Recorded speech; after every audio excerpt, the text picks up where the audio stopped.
Hello, hello, and welcome back to Routine for perhaps the final time. I need to double check that everything's recording properly. It is. Last time, we made it back to the ward. After getting level 3 security clearance, we lined the prongs, and the ecography said that we needed to do something. Immediate intervention required. This time, we're gonna do that intervention.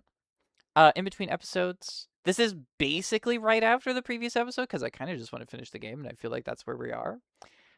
In between episodes, I did take a look back through some of the earlier parts to see, because I vaguely remembered the whole like induction thing, and it's because there's a creepy door in imaging called The Path, and under it says induction. So thank God I vaguely remembered that there might be something in the footage that could help me, because otherwise I would be like scanning this entire area on camera. And I didn't have to. I just had to go back and look at my recording footage of me scanning the entire area in previous parts. How convenient. Anyway. So the path is down this way.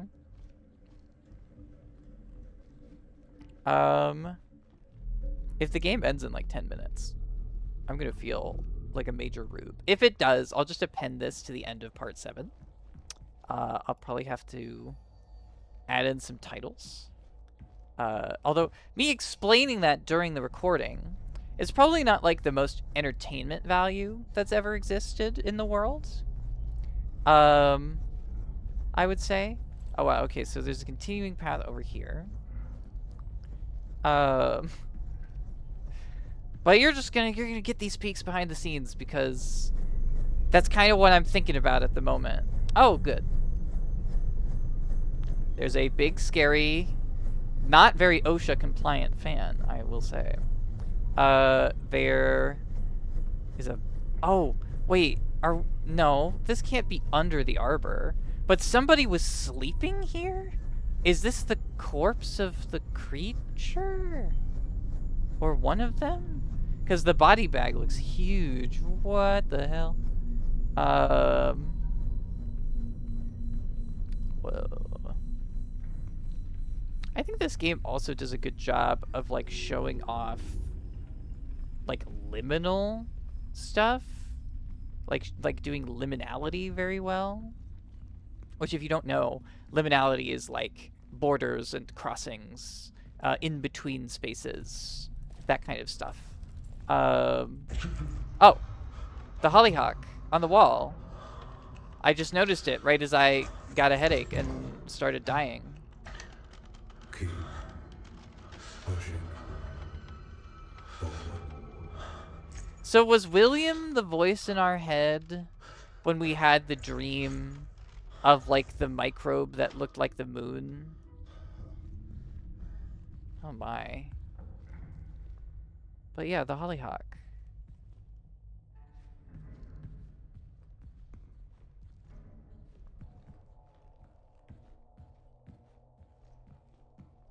Wait. Is that the ASN's core? What? What the hell?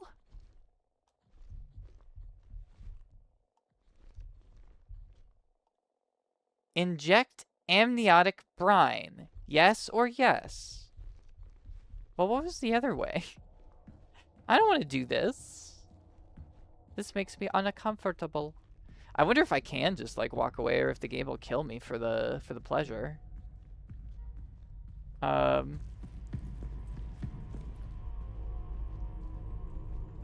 We're playing like a musical sting, which is giving me the creeps.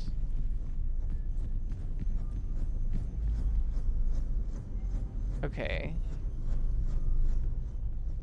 So, amniotic brine. What the hell? Okay, but there was more this way, right? I'm probably jumping the gun. Oh, God. It's like a maze? Ugh.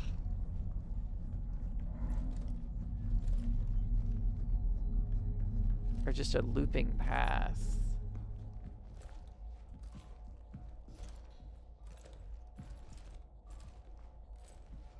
Oh, a spiral. Spiral towards what? Oh, this is just the beginning again. Oh, so it just loops back on itself. So I guess it loops back on itself because... the space pooper will be chasing us? Well, alright. Anyway. Let's inject the amniotic brine. Sorry, I said. But why is that here? Have we moved beyond the realm of reality and into just, like, being crazy? Because we're infected with space vegetable and we just can't. I like the yes on the right.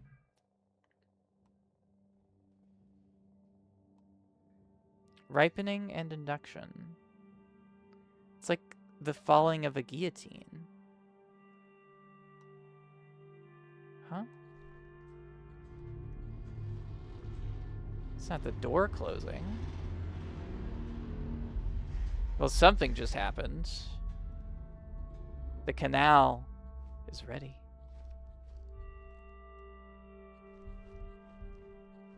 Okay.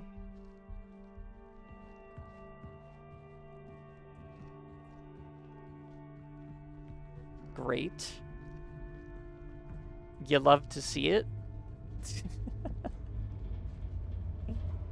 It's like this place is tearing apart at the seams. Yeah, these lunar quakes. Yeah, that's right. The whole reason why Johnny Boy even went out on the perimeter check was because of the lunar quakes.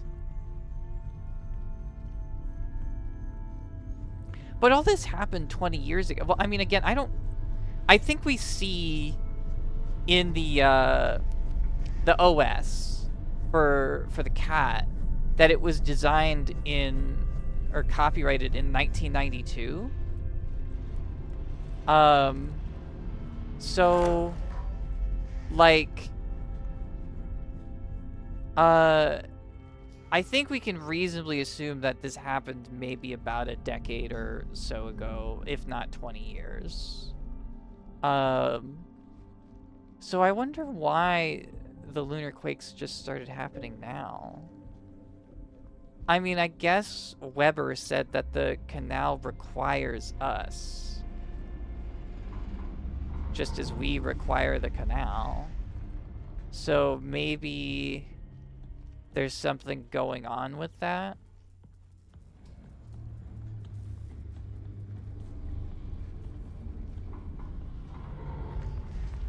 Sort of thing.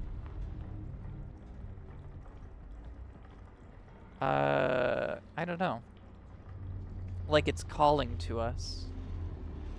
I mean, it is calling to us. Let's save. Let's check our tasks. But yeah, you can see here, 1996, 1997, copyright. So at least 20 years ago is what all this happened. The induction door has now opened. The canal is ready. Okay. Well, I assume that this is gonna... Ah! Christ. Damn it, that got me. Ah, damn it. Are you gonna watch a YouTube video with me, bud? Christ. You really scared me. Oh, hello. You look kind of sad. You're like, oh, do you want me to press play?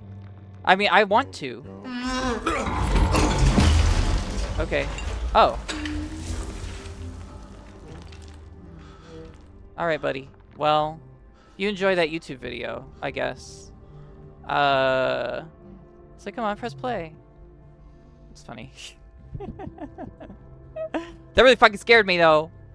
I don't like jump scares. They make me mad. I thought this game was gonna not do too many of them.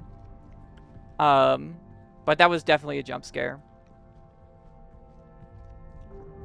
So that was 2. I definitely got jump scared at the beginning of the last video, but that was my fault. Because I was just sort of nattering on and not paying attention. Oh, no.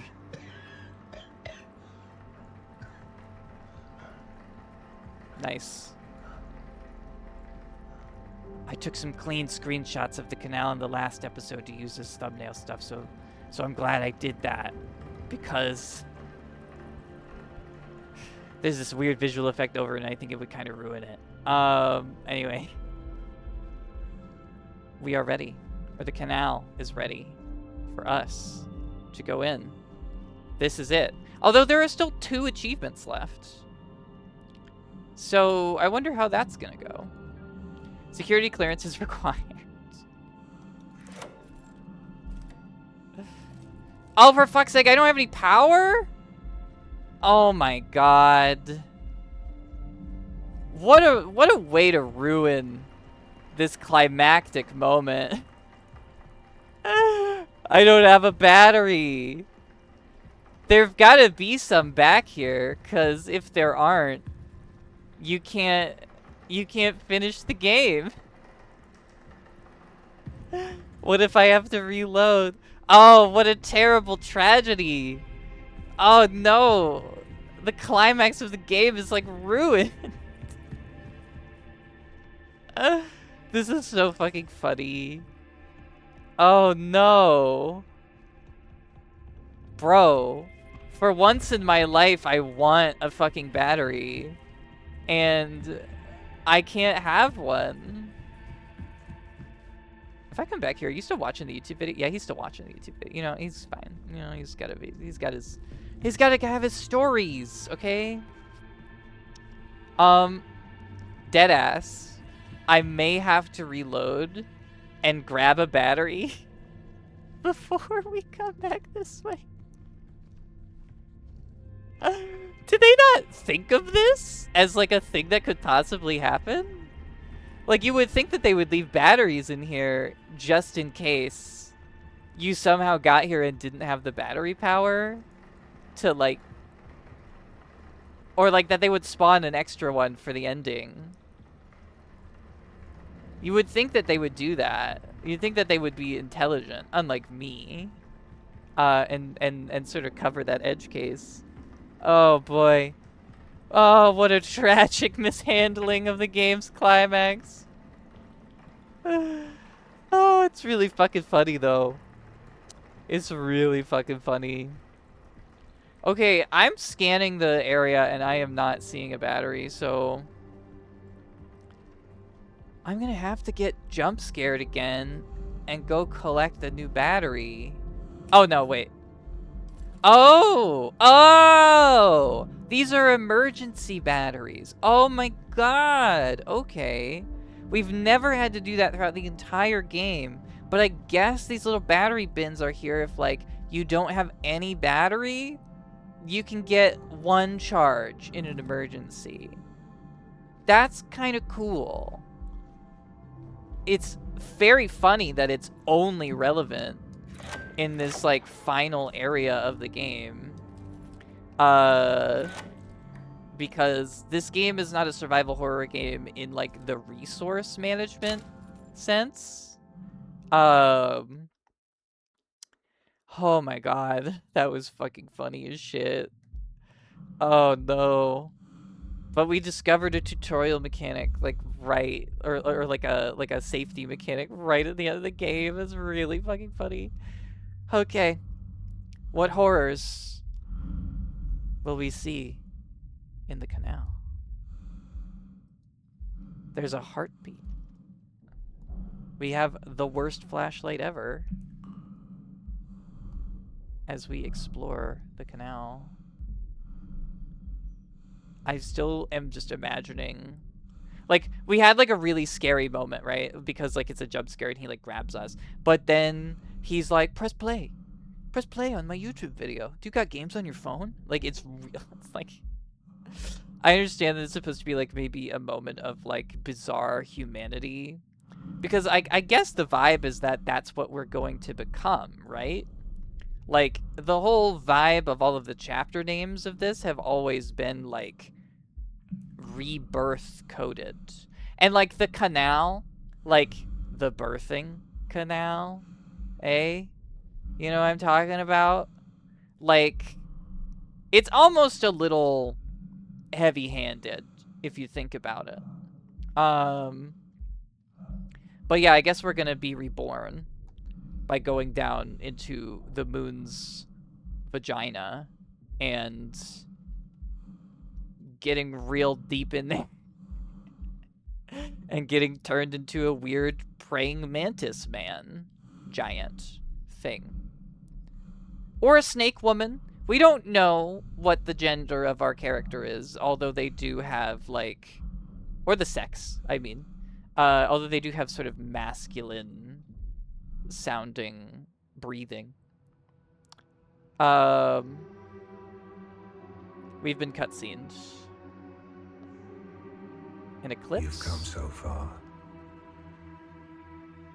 Or a crescent? One final step. Sure. Yeah.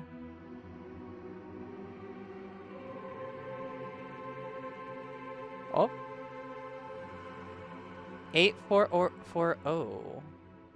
Ah, our ID card is gone. They took it away for the pre-rendered cutscene as we are reborn.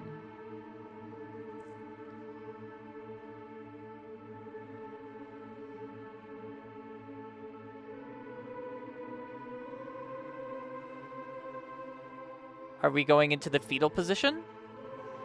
I think we're going into the fetal position. I think that's what we're doing.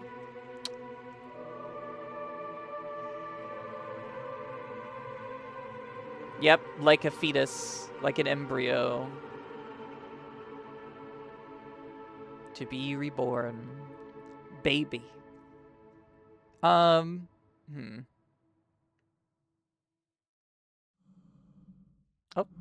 hello. Nice. I'm all about that bass. All about that bass.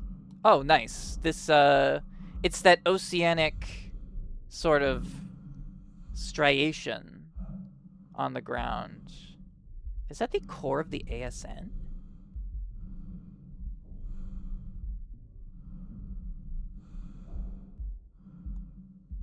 All of these umbilical cords?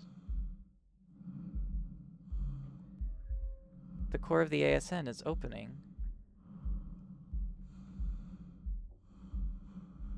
What's coming out? It's me, I think. Or it's a body. We're Master Chiefing right now. Oh!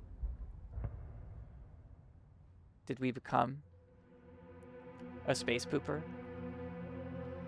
You were the space pooper! You! Sorry, am I ruining it? I should be quiet. Together.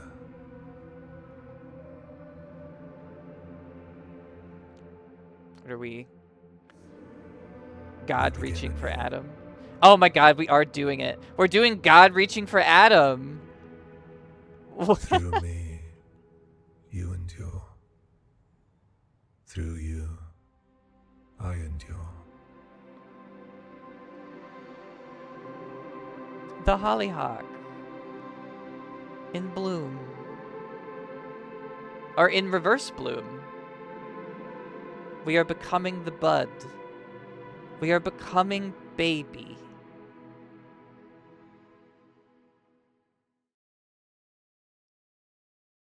Well, I can't wait until I get to, like, watch games on somebody else's phone and bash their skull into a fucking floor. 1999. 2025. Okay. Internal distribution only. Report date December 5th, 2025. Subject Prism Lunar Containment and Recovery Program. Reference Prism Canal Expedition 1979. The objective was to recover data associated with the original Prism Canal Expedition. August 3rd, 2025. The Prism Lunar Expedition. Geological contractions with the site known as the Canal. Operations continued until 1979. In 1999, Union Plaza Resort employee John Cooper reported the discovery of something. Union Plaza operational irregularities. Yeah, probably Kenneth Murphy's body, right? Software engineer sent to correct the automated security network entered the ward. Somehow. As if by magic. Contraction events align with patterns from the original Prism Canal expedition with escalating intensity. Primary objectives. Recover all Prism mission data and blank related to the canal. Retrieve blank or a regular value. Secondary objectives: indeterminate origin or unauthorized function. Okay. The LCRP, lunar touchdown at 2027 UTC, approximately 800 meters from the ward's airlock. Upon entry of the ward, the crew reported a dense concentration of particulate matter described as blank or pollen. Spores, I guess? Substantial interference. Complete telemetry loss.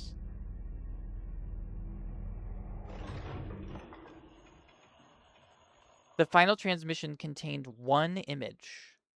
This spooky jump scare that's gonna scare me? Hollyhocks. Hollyhocks blooming on fungal vines.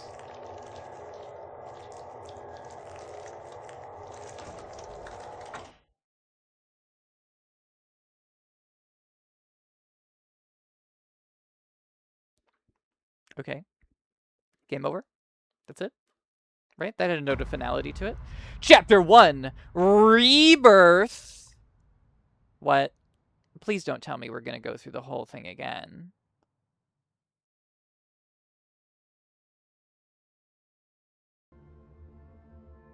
Oh, okay, never mind. Reach Chapter 00, developed by Lunar Software. Aaron Foster, Gemma Hughes, and Peter Disler. Wow, only 3 people were like the major people? That's banana. Okay, they had a bunch of other people that helped. That's good. Because I was going to say, this game looks fucking insane for just 3 people. Like, holy crap. We did only have a cast of, like, 5 people. John Cooper and the Moon. The Moon? I guess the Moon is the person who's talking to you in your dreams. Some special thanks to all these nice people. This has been in development for a very long time. So, I can understand. It's hard to convey how appreciative we are of each and every one of you who supported Lunar Software and Routine on this long journey. Your belief in us and your encouragement to keep pushing forward and share the moments of finish line with more than words could ever express. Aaron and Gemma and Peter. Okay. I got through it. What do I think about this game? I think I talked a lot about it in the last episode, honestly. But I can run down my like usual list, right? Of like gameplay, story, visual, sound. You know, visuals and sound. Well, we can start with that, I guess. Assuming nothing else interesting is happening in the credits. The visuals and sound are so insanely good. The presentation of this game is like gold star, gold star, gold star, gold star. Like it's like so good. The Cassette-futurism vibes are great, but also like the use of color is like really well done. The designs of the space poopers are really scary.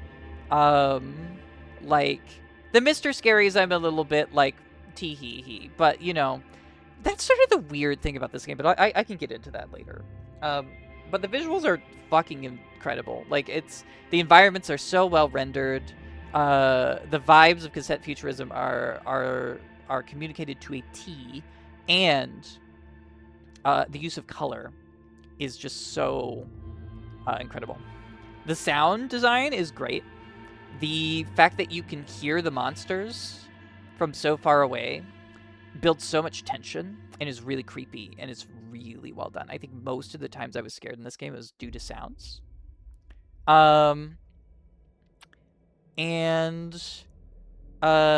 Like just hearing the Mr. Scary stomping around, or hearing the scary space poopers stomping around, or their like weird like moos, is very interesting. It was very good. It was very creepy, very scary. The sparing use of music, I think, is perfectly appropriate to this game. I think the use of sound design to unsettle the player is really excellent. It's just absolutely 100% excellent. The presentation of everything in this game is fantastic. The voice acting. I don't really have too many strong opinions about the voice acting, other than it just felt very sparing because this is very clearly an indie project and they didn't want to go crazy. But I think a big part of this game is feeling very isolated and lonely. So I sort of get it to a certain degree. And I thought the voice acting was perfectly fine, and it was, it was well mixed, and the effects that were played over, like, because the voice acting is mostly through those tape decks, and, like, I think they did a good job of, like, making it sound like you were listening to somebody's voice on an old piece of equipment. I think the only issue I've ever had with the sound design in the game is that some of the videos sounded like they were playing from really high quality speakers, which didn't make a whole lot of sense, but that's like such a minor polish detail that like it barely matters at all. So I would say the presentation elements of this game are fucking amazing. Like they're so good. The gameplay. The gameplay of this game is so good. I mean, there are lots of issues that I complained about throughout the story, but the pacing is excellent. And the tension building is excellent, and just like the overall like running away from the monsters and hiding loop, and then like walking around and trying to like not anger the creature or the Mr. Scaries, and the tension building of that pacing of the gameplay loop is so good. Like, it is so scary and tense and really perfectly executed. All the other elements of the gameplay, I thought the puzzles were fine. I didn't really have any strong opinions about the puzzles, about them being like particularly clever or interesting. I do think they were well executed methods of, again, creating tension, making sure that your attention has to be drawn to a task rather than to paying attention to a creature trying to kill you. So that while you're doing the task, there is this intense fear that the creature is going to come up behind you and kick your ass while you're trying to do your work. And I think that was most well exhibited when I was inputting the wrong codes to try to get into the vestibule, and the space pooper was just like sitting in a corner like a weirdo, like just off, like just outside the bathroom. Like, it's really, really good, really, really good, really well executed puzzle. But yeah, I would say, like, as far as puzzles go, that was pretty cool. And I like the global power usage kind of mini puzzle thing. I enjoyed that as sort of a little mechanic to, again, make you have to like take risks and move around the area and think tactically about what doors you're going to leave open and what doors you're not. I thought that was a really fun idea. The cat. I loved the friction of the cat. Like, I loved the diegetic ways that you had to interact with the cat in order to switch your modules around and get to like the right stuff for the job that you were trying to do. I really, really enjoyed that. But I was saying this earlier in like one of the earlier parts, or in this episode, I forget. But I was saying this where like it felt like a lot of the mechanics sort of were discarded as the game continued on. Like, we start the game with the kablamo to like stun the Mr. Scaries, but also like to operate doors that we couldn't get to function. And then we got the hyperview module, which really we only got to use for puzzle solving on the keypads, which was sort of the initial usage of it in the mall. And that mechanic just kind of never came back, ever. Period. Like, that was it. It was just on those keypads in the mall. That was it. That was all it was for. I mean, yeah, we did use the hyperview module to look for the symbols in the ward. And we also used it as a flashlight throughout the game. But, like, the initial usage of it was really toned down. I feel after we left Union Plaza.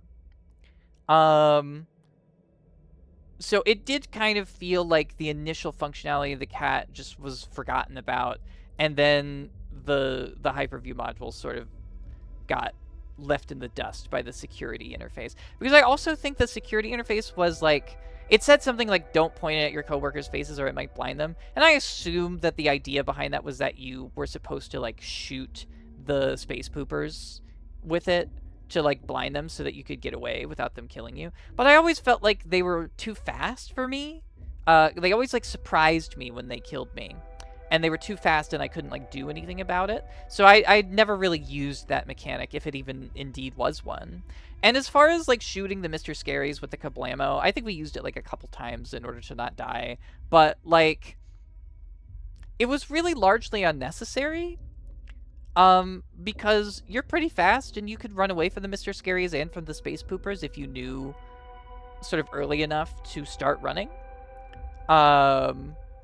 Like it wasn't really necessary to ever like use the cat offensively, and in fact it didn't really seem to have much point to it other than just like brief stuns.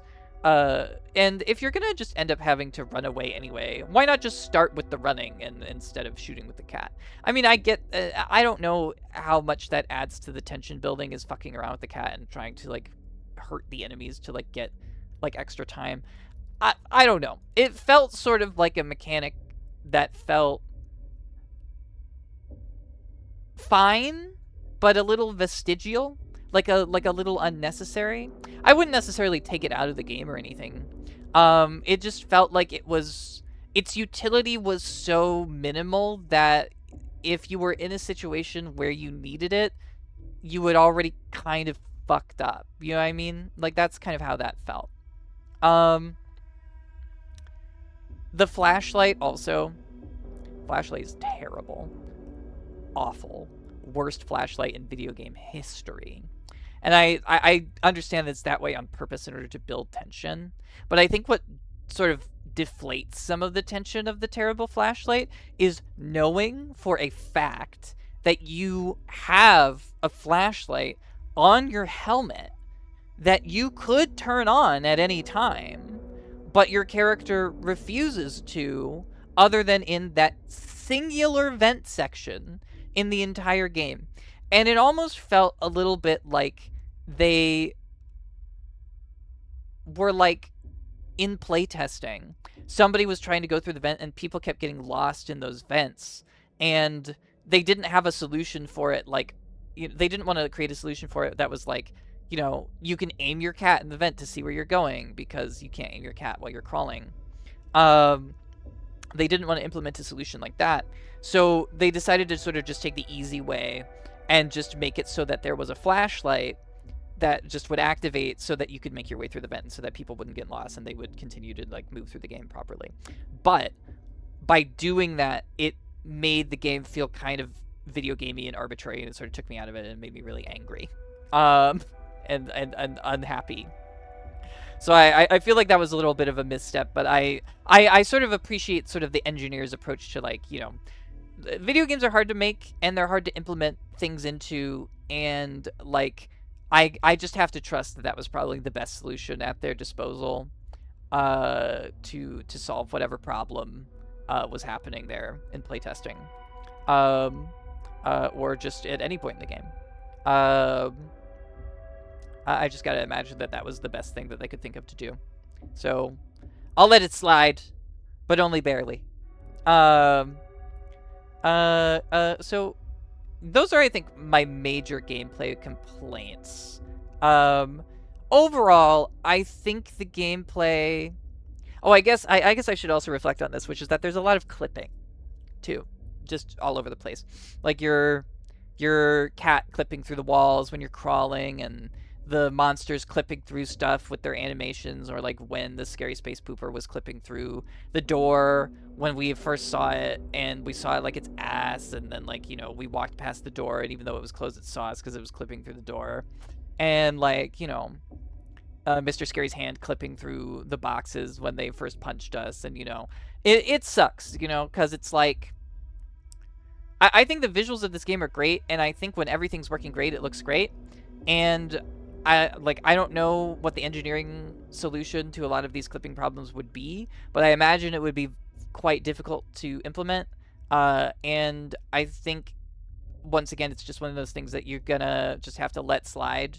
Obviously, it's a polish issue, but I think for what it is, it's like I've seen. Skyrim is a game that exists. Bethesda is a game studio. you know, I've played buggier, shittier games than this one, and I think a little bit of clipping is not a real problem. I'm also willing to just sort of let that one slide too. Um, I think that's it though. I think that's all of my gameplay thoughts. Um, oh, I guess the level design. I guess I could talk about that. So I keep saying that I'm going to end this section, but let's go back to level design. I love the level design. I think this sort of marries well with visuals, but like I think that the looping design of most of the levels is really good. I like the addition of dead ends so that you have this tension and fear that like you're gonna get trapped in a dead end and you're gonna die, and maybe you do get trapped in a dead end and you do die, and then you get sent back to your last save point. And and the usage of save points I think is good. I don't know what happened with that very first death where we like died and then we like kind of loaded an autosave, but like we didn't oh, something weird happened with the audio for a second. But we died and like then we just reloaded in the same area, and but the Mr. Scary wasn't in front of us and the gate was already open and all the batteries were back. I don't know what happened with that. I assume it was just kind of like a rescue. Like, okay, you got too scared by the first enemy and you died because you were trying to feel it out. So we're just gonna give you, we're gonna give you a free pass this one time. Like maybe that's what that was supposed to be about. I feel like most of the other times I died, I loaded at the save point, so like that was fine. And I think using save points rather than autosave is a much better idea in a horror game in particular, because you want that tension of like leaving the safety of the save point behind and progressing into the unknown. I think that was a brilliant choice. And it is a brilliant choice for any horror game to use save points. There's a reason why Amnesia the Bunker uses save points, and not autosave. And there's a reason why Resident Evil, when it was still trying to be a horror series, used save points and didn't. And well, also that was like a technical limitation. But I think the point still stands. Like I think there is something really helpful about save points to horror games. Oh, my one final complaint that I wanted to have about batteries, right? So we discovered at the end that, of course, like, you can't ever really run out of battery. If you run out of batteries to pick up, which you never will, but if you run out of batteries to pick up, you can always go to the recycling bins and get, like, one charge for free.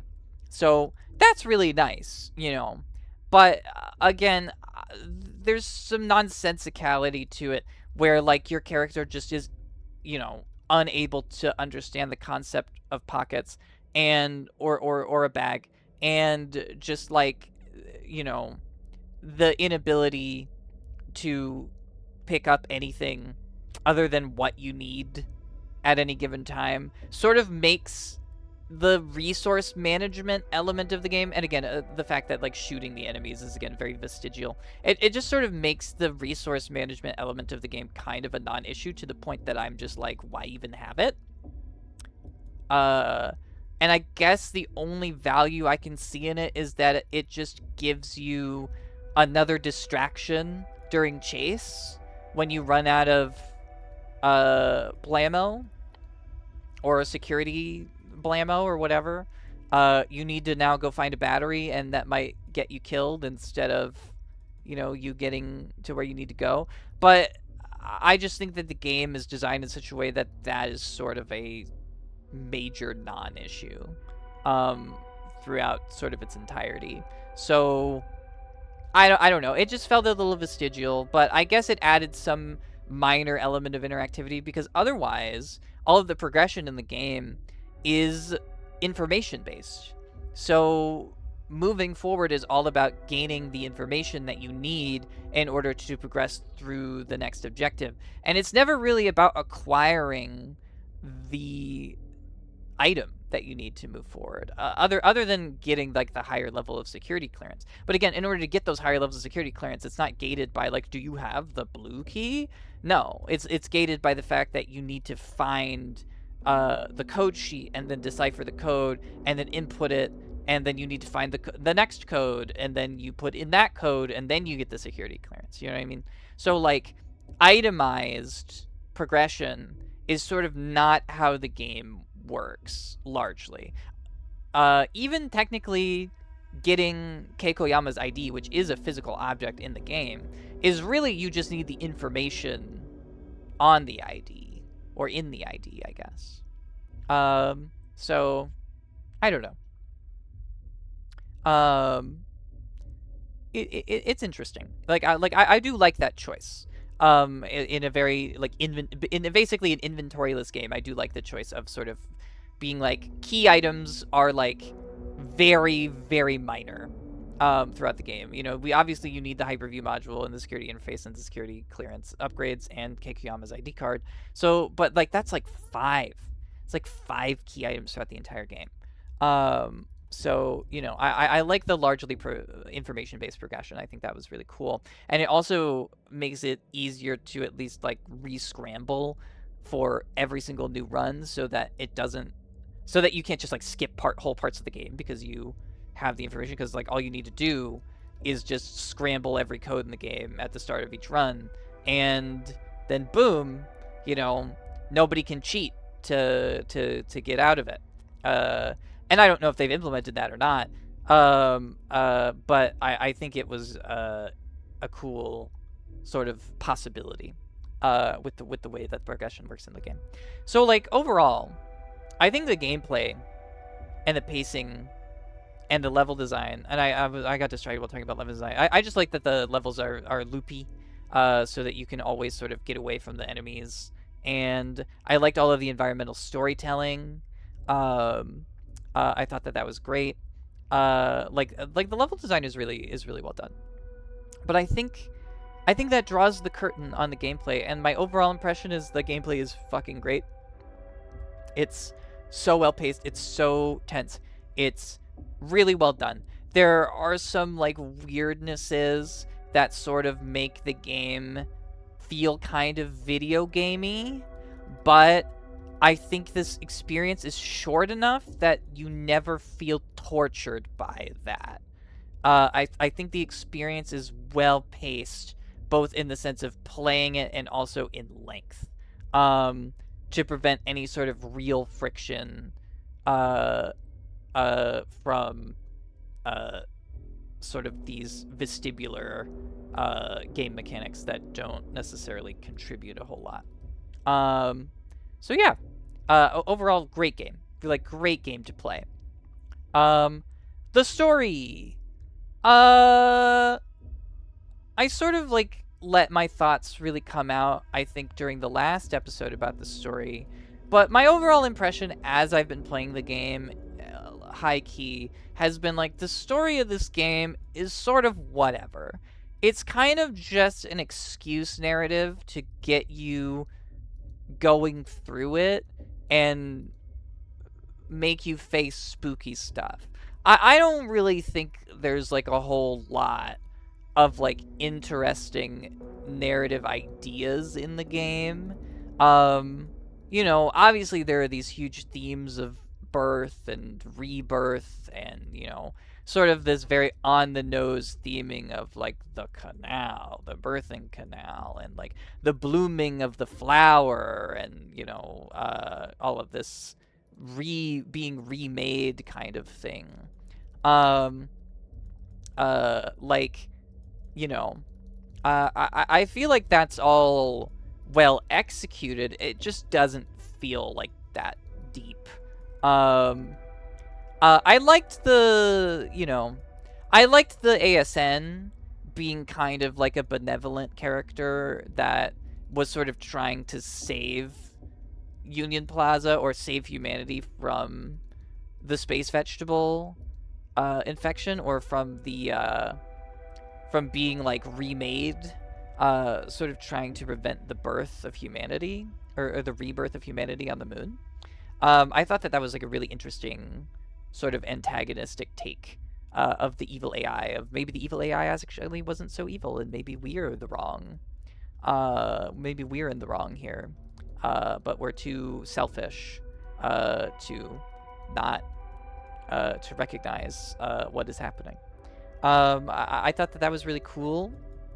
But I think the separation of the narrative between the Union Plaza events and the Ward events is like, I think the gulf between those two events is crazy wide. Like, again, how did we get to the Ward? No idea. The thought is like we somehow emerged from the canal in the Ward, but the whole point of going through the Ward in the Annex was to go back to the canal to be reborn after we got infected with space vegetable on or in Union Plaza. So I just wasn't really sure how we made the jump between those two sections of the game. And I think the game maybe doesn't even know.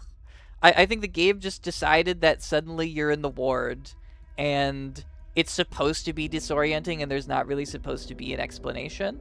And we sort of see how things connect with like Kenneth Murphy being found by Johnny Boy. Or at least that's my assumption of what happened, is that Johnny Boy finds Kenneth Murphy's corpse on the perimeter check, and that's how the game's events are set in motion.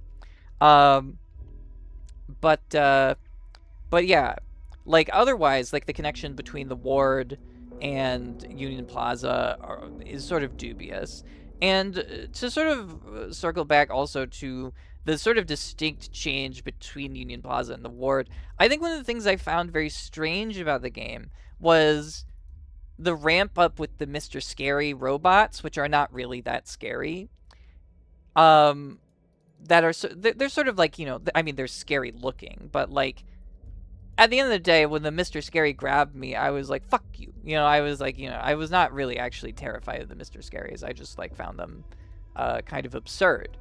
And then we just sort of leave the Mr. Scaries behind and we go to the Ward, and suddenly it's actually really fucking terrifying because the scary space pooper, despite being introduced to us with an ass shot and all of their poop everywhere, is so creepy and weirdly designed and deadly, and like the sound design is so good for them that it just feels, again, like Union Plaza just feels like vestibular. It feels like this outmoded section of the game that really maybe serves as like a tutorial to like moving around the game and stuff, but like doesn't really serve as like an emotional peak. And again, like the disconnect narratively between Union Plaza and the Ward sort of again just makes it feel off. Like it makes it feel like this is a part of the game that either didn't exist initially or didn't need to exist initially, or it just feels so separate that like you could literally remove it from the game and I feel like the game would be shorter. But would it be worse? I don't know. Hard to tell. Really, really hard to tell. I'm really not sure.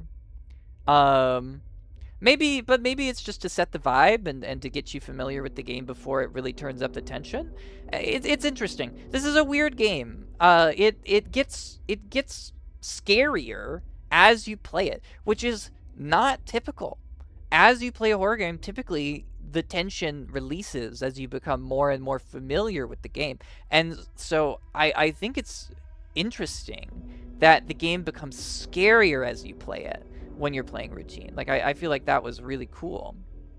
A really cool element of it. And I guess you wouldn't have that element of it if you didn't have Union Plaza. But again, just like on reflection, I just don't see like what Union Plaza adds to the game, because it's certainly not the high point of the narrative. Maybe it's just for tension building. Maybe that's all it is. I don't know.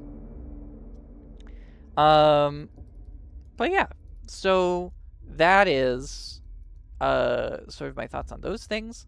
Like I said, as far as the story goes, like Prism and like the investigation of the Canal and like humanity being reborn on the moon and the creepy weird vibes of it. I think I don't know. It's kind of just got like horror story vibes where it's like you're not really supposed to understand what's really happening or what the purpose of it is or why. It's sort of supposed to be beyond you. It's supposed to be like eldritch horror, and it's supposed to just be like these are just things that are happening, and these are designs that are grander than the human mind could comprehend, and you just kind of have to go with it. But it sort of makes the game sort of feel kind of narratively anemic because like all of the characters in it are dead or they're you, and you are a cipher. So you're a silent protagonist cipher. So like it's supposed to be like you slowly losing your mind, but when you're not a character, it doesn't really feel like I'm losing my mind. It feels like the game is just making my screen shake and making weird visual effects happen, and I'm just sort of like, oh, okay. I guess we're interrupting this program to be like, space vegetable, it's in your brain, blah, blah, blah. So, I don't know. Like I said, I feel like the game's story is sort of whatever. It's sort of a whatever narrative. I think it's there to be creepy and to give you a reason to do stuff in the game. And it has some thematic, overtones. But I don't think it adds a whole lot. But it also doesn't take away a whole lot, I will say. Like, it's not a bad story. It's not a terrible story that makes the game suffering. It just doesn't really come together in a satisfying way that really made me as a player feel like I had consumed like a brilliant narrative that I, will chew on for a while. Like, I didn't feel that way, really. It just sort of felt like very serviceable to what the sort of story is doing. And yeah, I don't know. Or very serviceable to what the game is doing. So yeah, that's how I feel about that. And with that final discussion of the game's story, gameplay, visuals, and sound, I think it's about time to wrap this up. Overall, I really enjoyed this game. For all of my complaints and criticisms, it's so fun. Like, it's such a good horror experience. I really am just delighted by it. I really don't have much else to say other than that. It's just such a good, well-designed game. I think all of its parts really work together to create a really robust whole. And despite some issues and some quirks and some polish problems and a lack of a really great story, I still think it's absolutely worth playing through if you like this kind of game. If you're an Amnesia the Bunker stan, or if you're an Amnesia stan, or if you're a first-person run away from the scary guy stan, I think like this game is an excellent entry in the genre. It is what you should do if you're making this kind of game in a lot of ways. But with that, I think it's about time to sign off. But I do want to reload our save because there is one more hidden achievement in the game, and I am curious to see what happens if I load our clear data in the caves. And if nothing happens, I will just exit the game and we will stop. But I want to see. I'm curious. I also forgot to mention this, but the title of this game, oh yeah, literally it's just us arriving. Yeah, it's us just arriving in the canal. Yeah, that's not anything. We're gonna go back to the main menu. I don't know what the final achievement is. I guess I'll look that up really quick. But the title of this game, Routine, I don't really know what that's supposed to mean, because routine is supposed to be like a repetitive series of actions or whatever. They even define it at the beginning of the game, like in the first cutscene. And like, is it supposed to reflect like the series of actions that every person infected with the space vegetable takes in order to be reborn in the canal? Like, is it supposed to reflect the looping nature of the game? Because they're like, the final achievement was like reach chapter 00, rebirth or whatever. So like, is it supposed to be that like this is an endless loop, like an endless nightmare? I don't know. I feel like the title of the game, it's not like it's ill-fitting. I just am not like big brained enough to like to connect it like more than superficially to the events of what's going on. But okay, I vamped enough. And I think we're done here. So I want to thank you guys so much for watching. I really, really enjoyed doing this series. Really, really enjoyed this game. What a delight. What a fun time. Excited to hear what you guys think about it. And I will see you in the next game. So, for now, bye-bye.